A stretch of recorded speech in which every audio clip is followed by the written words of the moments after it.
The silence of the river is a lie. Alara knows this, every shimmering reflection on the water's surface, every rustle in the reeds, is a verse in a psalm of hunger. Her son, Kale, shivers beside her. Though the afternoon sun beats down on the ochre cliffs, his thirst is a palpable thing. A rasp in his breath that mirrors the dryness in her own throat. For 3 days, the clan has watched the river from this high ledge, a place of agonizing safety.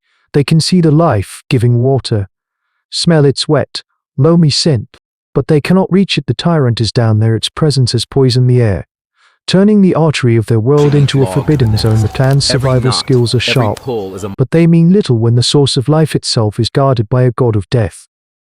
Bor, his knuckles white around the shaft of his spear, points with his chin. It has not moved since dawn. Down below, half submerged near the deepest channel, the immense sail of the Spinosaurus cuts the water like a jagged shard of rock. It is a monument of predatory patience. The beast is not merely hunting, it is its court, and the fish, the crocodiles, the air itself, are its subjects. The ancient humans of the river clan are merely trespassers, an annoying hum at the edge of its perception or in. The old one, whose face is a map of scars and seasons, spits onto the driest patience as a weapon for those who cannot. He is right, the children are weak, their cries growing thinner. The last of the stored water is gone. The choice is not whether to act, but how to die of thirst here on the cliffs, or to die of teeth down there by the water. Alara feels the familiar weight of the bone-tipped spear in her hand, a piece of austere odontocratic technology honed from the remains of lesser beasts. It feels like a child's toy against the shadow in the river. We go at the turn of the sun, she says, her voice low and steady. The light will be in its eyes. 3 of us for water only, no traps, no fish. A prayer offered to physics. Bor nods, his short eye Torin simply picks up his own spear. The plan is made. The community, cornered and desperate, moves as one. They descend the winding path, each footstep a careful negotiation with fate, their small forms swallowed by the grandeur of this prehistoric world. The air grows thick and humid, heavy with the smell of mud and decay down here. The tyrant's scale is truly felt. The claw arcs gouged into the trunks of cypress trees are higher than a man can reach. A half-eaten Archosuchus, its armored hide dripped open, rots on the far bank, a testament to the River King's power. They reach the final screen of ferns. The water is only 20 paces away. The Spinosaurus is still a motionless silhouette. Bor moves first, a whisper of motion. Alara follows, her water skin slapping softly against her back or in guards their rear, his old eyes scanning, reading the language of terror in the flight of a startled bird. But the river is cleverer than the sun. A cloud passes, and in that instant of shifting light, the sail turns. The great head lifts from the water, nostrils flaring. It sees them. The silence doesn't break, it shatters. The beast explodes from the river in a tidal wave of mud and fury, its crocodile jaws gaping. There is no roar, only the horrifying sound of immense mass displacing the world. There is no time for tactics, only instinct. Trun Orin's voice is a dry crackle, but it is not a cry of fear, it is a command. He turns, not towards the cliff path, but sideways, thrusting his spear uselessly towards the monster's flank. It is the final act of a life spent in service to the clan. The jaws clamp down with a sound like splitting mountains. Alara does not look back. She grabs Bor's arm, pulling him, scrambling up the rocks as the sound of her world breaking echoes behind her. Grief is a luxury the thirsty cannot afford. Orin's absence is a hollow space in the clan, a missing voice in the low murmur of despair that blankets the cliff ledge. Alara watches Kale lick the condensation from a cool stone, a child's pathetic attempt to trick his own body. The sight fuels a cold fire in her gut, burning away the shock of the morning's horror. Vengeance is a fool's game. Survival is the only prize that matters. Her gaze drifts past the river to the wide, sun-scorched savanna that borders the tyrant's domain. A flicker of movement catches her eye. A pack of sickle-claws velociraptors are ghosting through the tall, whispering grass. They move with a liquid deadliness, their heads low, but they keep a wide, respectful berth from the riverbank. Even these hyper-lethal predators, the stuff of nightmares for any lone hominid, will not trespass on the territory of the River King.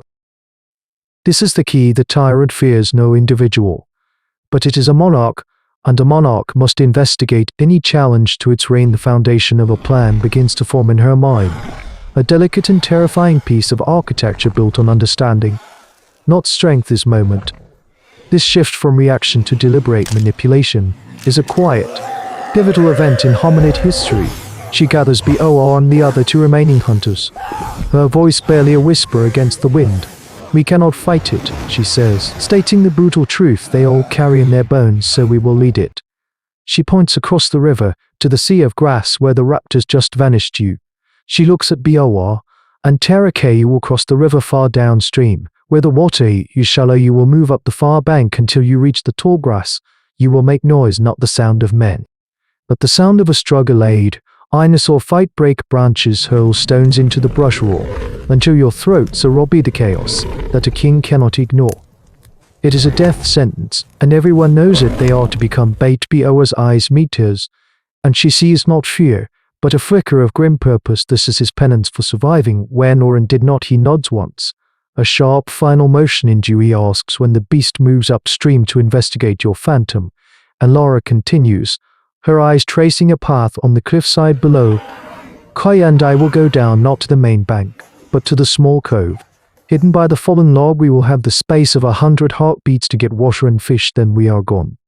The plan is audacious, a thread of logic stretched over an abyss of violent possibility. It relies on their knowledge of the beast, their speed, and the cohesion of the group. These are the survival skills that define their prehistoric life. Honed over generations of being the hunted, they spend the next hour in silent preparation, sharpening their ancient tools, not for a fight, but for the tasks of flight and gathering. The runners bind their feet in hide for the punishing terrain. Elara and Kaya check their water skins and fishing spears, their movements economical and precise. There is no grand speech, no appeal to courage. There is only the shared, unspoken understanding of the stakes as the sun begins its descent, casting long shadows that seem to crawl from the river itself. The two teams separate. BOR and Terraque vanish down the far side of the ridge. Lara and Kaya wait, their hearts pounding in a rhythm set by a fear as old as life itself. They watch the river, and they watch the unmoving, malevolent sail of the Spinosaurus, praying their desperate gambit works. The sound begins as a distant cracking, a brittle counterpoint to the river's flow. Then comes a guttural roar, a passable imitation of a lesser predator in its death throes from her perch. Elara watches the sail for a long moment. Nothing happens. The monarch of this prehistoric world is not easily moved. Then, slowly, ponderously, the great head lifts higher, the sail pivots. The beast has heard the challenge, the disruption in its kingdom's peace, with a surge of power that churns the riverbed into a brown cloud. The Spinosaurus begins to move upstream, its massive legs propelling it with an unstoppable, locomotive force. It is happening. The lure is taken now, and Laura breathes, and she and Koya are moving, their bare feet finding sure holds on the familiar path. They are a blur of desperate efficiency, a two-person mechanism of survival. They reach the hidden cove. The air is still vibrating with the wake of the departed tyrant. Lara plunges the skins into the cool water, the gurgling sound a symphony of life, while Koya, her spear a fluid extension of her arm, strikes twice too large. Silver fish are thrown onto the bank. The plan is working, but the savannah is not a stage for only to act as. A high-pitched screech tears through the air, and the sky darkens. A flock of Pteranodons, drawn by the sounds of a struggle, descends from the cliffs. They are not brave enough to challenge the Spinosaurus directly, but a smaller, wounded creature, the kind BOR and Terraque are imitating, is an irresistible invitation. Their long, keratin US beaks, designed for snatching fish, are also brutally effective spears. Alar sees them dive towards the tall grass. BOR and Terraque are no longer actors, they are the main course. They have to choose: flee with the water and fish, or stay to help. But there is no helping. The distance is too great. The only thing they can do is honor the sacrifice. We go. Alara yells, grabbing the fish. They scramble back up the cliff path, their lungs burning, the life-giving water sloshing heavily on their backs from the top. They see the scene with horrifying terror. BOR is using his spear to fend off the diving pterosaurs, while Terraque, a dark stain spreading on his leg, has fallen. BOR stands over him, a lone warrior of the Homo sapiens species against a nightmare of wings and beaks. His defiance barring the clan its future, he is creating a legend that no one but the rocks will remember. Finally, the aerial attack subsides as the creatures realize there is no easy meal to be had. IHFTS, the wounded Tarake onto his shoulders and begins the slow, agonizing retreat. They have the water, they have the fish, they have paid the tyrant's toll in blood and bravery that night. The fire in their cave burns brighter, they have life for another few days. But the Spinosaurus will return the balance, has not shifted. Elara looks at the dancing flames, then at the branch in her hand. For generations, fire has been warmth, a tool for cooking, a ward against the small dog things. Now, she sees a new possibility, born from the deepest archives of human evolution. She sees a weapon of fear. She gathers the hunters. They take the largest, most resinous branches, ignite them, and descend not to the cove, but to a narrow defensible inlet just beyond it. They create a perimeter of light, a hissing, spitting barrier of defiance when the Spinosaurus returns at dawn. It is met not with fleeing apes, but with a wall of the one thing all creatures of the night fear. The beast bellows, a sound of confusion and rage. But it does not cross the line of fire. A new equilibrium is drawn. A ruse, written in ancient courage, has been forced upon the king. The flickering fire on the riverbank does more than keep a monster at bay. It is a signal fire, burning across the abyss of prehistory. In that light, we see not just a desperate clan, but the very genesis of human audacity. This is the moment a creature defined by its fragility decided to negotiate the terms of its own survival.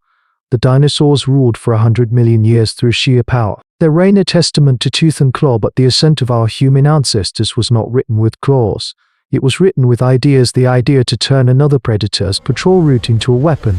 The idea to imitate a sound to manipulate a larger beast. The idea that a simple flame could hold back a living mountain. These small, terrified beings, clinging to a rock in a world of titans, were not merely surviving, they were laying the foundation for a new kind of power, one that could analyze, predict, and ultimately reshape the world itself. Their struggle was the answer to the most profound question of our existence: how did the hunted become the hunter? For in the chronicles of the ancient earth, the meek did not inherit it, they took it, one terrified, brilliant heartbeat at a time. The ice is coming, and it brings teeth.